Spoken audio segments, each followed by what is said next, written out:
You ready? Let's go. 2-minute daily Devo for Tuesday, June 29th.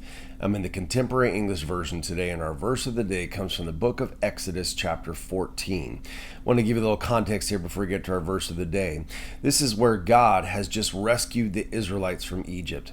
They've been in slaves for over 400 years, and God sends Moses and says, I've heard the cries of my people, and I want them to be free. And so Moses has fought with Pharaoh back and forth, and finally Pharaoh relents and says, you can go.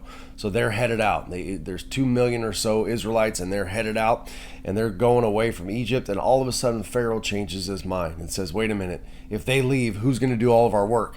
So he sends 600 of his chariots and runs after them, and they're coming after them, and these are heavily fortified chariots, and the Israelites are on foot, so they're freaking out, and they're going to Moses, and they're saying, hey, shouldn't we just have stayed in Egypt? At least we would have been safe and alive.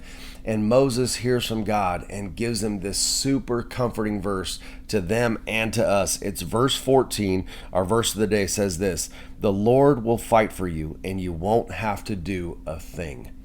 What a great verse for them. And then, as you know, the rest of the story, that's where Moses goes out and lifts his staff up, and the Red Sea parts, and the Israelites walk across on dry land. And then as the Egyptians come in, it closes on them and kills all them. And exactly what Moses said happens, that they wouldn't have to do a thing, that the Lord would fight for them.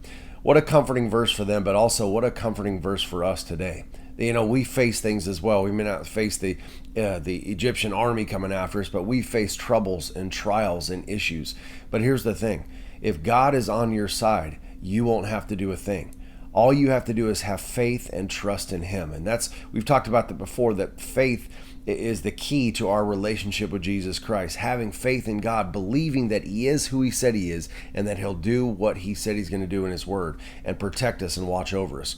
So I want you to think about that today as you head out. If you are facing an issue, if you're facing a trouble or a trial, I want you to relax. I want you to put your faith in God, have peace, and know that you won't have to do a thing, that the Lord will fight for you. All right? That's it, guys. I'll talk to you tomorrow.